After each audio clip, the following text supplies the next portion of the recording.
Aortic valve disease, जो कि 10 marks में पूछा जाता है। इसमें दो चीज़ हम एक साथ पढ़ते हैं, एओर्टिक स्टेनोसिस, या तो एओर्टा के अंदर नैरोइंग हो गई है या फिर एओर्टिक वॉल्व के डैमेज होने की वजह से रीगर्जिटेशन हो रहा है। रीगर्जिटेशन मतलब बेक फ्लो हो रहा है ना। तो डेफिनेशन क्या होता है, aortic valve disease refers to the structural and functional abnormalities of the aortic valve that leads to the obstruction of the blood flow, stenosis और back flow of the blood, regurgitation between the left ventricle and aorta, क्योंकि aorta left side होता है ना, तो left ventricles में regurgitation देखने को मिलेगा।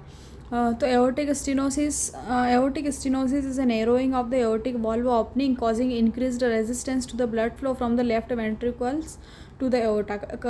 etiology क्या होता है, congenital bicuspid aortic valve, congenital अगर उसमें कुछ प्रॉब्लम हो गई है, degenerative कैल्सिफिक डिजीज़ हो गया है रूमेटिक हार्ट डिजीज़ के केस में। पैथोफिजियोलॉजी क्या है, नेरो वॉल्व की वजह से increased LV pressure, left ventricular pressure increase leads to the left ventricular hypertrophy देखने को मिलेगी, over time decreased cardiac output and heart failure.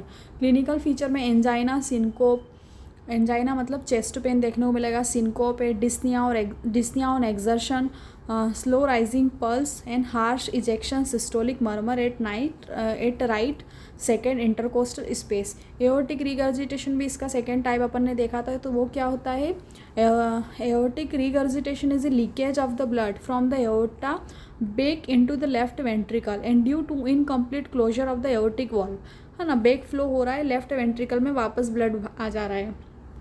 Aetiology में रूमेटिक हार्ट डिजीज है, infective endocarditis, aortic root dilatations, congenital bicuspid valve. Pathophysiology में blood leaks back during the diastole leads to the volume overload, left ventricular dilatation and hypertrophy, increased stroke volume, wide pulse pressure. Clinical features में dyspnoea, palpitations, head bobbing, water hammer pulse, early diagnostic murmur at the left third intercostal space. ये सारे इसके clinical features देखने को मिलेगा। क्या है, dyspnoea है, हेड बॉबिंग है, डी मसेट साइंस कुछ होता है, वाटर हैमर पल्स।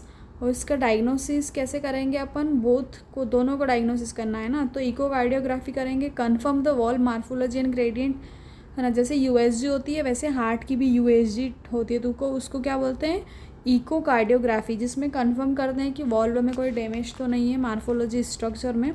और ईसीजी में ईसीजी करते हैं, लेफ्ट वेंट्रिकुलर हाइपरट्रोफी दिखेगी उसमें, चेस्ट एक्सरे में कार्डियोमिगेली हार्ट बड़ा दिखेगा, है ना। और पोस्ट स्टेनोटिक डायलेटेशन देखने को मिलेगा। कार्डियक कैथेटराइजेशन में pressure measurement and coronary anatomy.